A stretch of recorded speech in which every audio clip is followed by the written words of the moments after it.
নমস্কার বন্ধুরা, আমার চ্যানেলে সবাইকে স্বাগত। আজ আমি শেয়ার করছি নতুন এক রেসিপি, ঝিঙে বাটা। এই ঝিঙে বাটা রেসিপিটা গরম ধোয়া ওঠা ভাতের সঙ্গে দুর্দান্ত হয় খেতে। তো বন্ধুরা, আশা করি আজকের এই রেসিপিটা তোমাদের সকলেরই ভালো লাগবে। তো রেসিপিটা শুরু করছি। প্রথমেই আমি দুটো মাঝারি সাইজের ঝিঙেকে ভালো করে খোসা ছাড়িয়ে এভাবে ছোট ছোট টুকরো করে কেটে নিয়েছি। এবারে আমি নিয়েছি 5-6টা রসুন কোয়া আর 2টো কাঁচা লঙ্কা আর একটা মাঝারি সাইজের পেঁয়াজ কুচি করে নিয়েছি একটা মিক্সিং জারের মধ্যে সমস্ত ঝিঙের টুকরোগুলো দিয়ে দিচ্ছি। ঝিঙের টুকরোগুলো দিয়ে একটা পেস্ট তৈরি করে নিয়েছি। খুব মিহি করে কিন্তু আমি পেস্টটা তৈরি করিনি, একটু দানা দানা ভাব থাকবে সেরকমভাবেই মিক্সিতে পেস্ট করে নিতে হবে।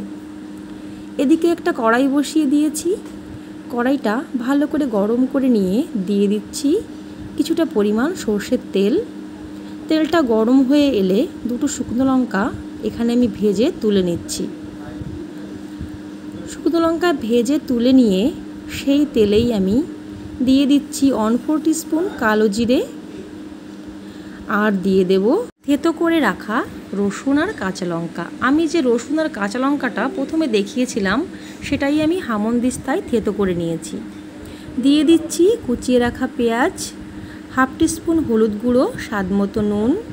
এবারে 2 থেকে 3 মিনিট সময় ধরে মিডিয়াম ফ্লেমে নেড়ে চেড়ে পেঁয়াজ রসুনকে একটু ভাজা ভাজা করে নিচ্ছি।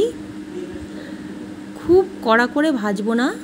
যখন নাড়তে চাড়তে পেঁয়াজ রসুনগুলো ব্রাউন কালার হয়ে যাবে তখনই আমি দিয়ে দেব পেস্ট করে রাখা ঝিঙে দিয়ে দিলাম 1/2 টিস্পুন লাল লঙ্কার গুঁড়ো। এবারে মিডিয়াম ফ্লেমে মিনিট সময় ধরে ভালো করে নেড়ে চেড়ে ঝিঙে বাটাকে একটু জাল করে নিতে হবে, যাতে ঝিঙের মধ্যে যে রস থাকে সেই রসটা মরে আসে। বন্ধুরা, এই ঝিঙে বাটা রেসিপিটা অসাধারণ হয় খেতে। এই গরমের দিনে দুপুরে গরম গরম ধোয়া ওঠা ভাতের সঙ্গে যদি এই রেসিপিটা থাকে তাহলে আর কোনো পদের প্রয়োজন হবে না। এক থালা ভাত শুধু এই ঝিঙে বাটা রেসিপিতেই খাওয়া হয়ে যাবে। তো নাড়তে চাড়তে অনেকটাই আমার ঝিঙের রস মরে এসছে। আরও আমি 2 থেকে 3 মিনিট সময় ধরে ঝিঙেটাকে রান্না করে নেব একদম লো ফ্লেমে। নাড়তে চাড়তে ঝিঙের মধ্যে যে এক্সট্রা রসটা ছিল সেটা কিন্তু মরে এসছে। দেখো অনেকটাই শুকিয়ে গেছে। এবারে দিয়ে দিচ্ছি গুঁড়ো করে রাখা শুকনো লঙ্কা। আমি প্রথমে যে 2টো শুকনো লঙ্কা তেলে ভেজে তুলে রেখেছিলাম সেটাই গুঁড়ো করে মিশিয়ে দিচ্ছি। এই শুকনো লঙ্কার বদলে তোমরা চিলি ফ্লেক্সও ব্যবহার করতে পারো, তাতে কোনো অসুবিধা নেই। আমার ঝিঙে বাটা রেসিপিটা সম্পূর্ণ তৈরি হয়ে গেছে।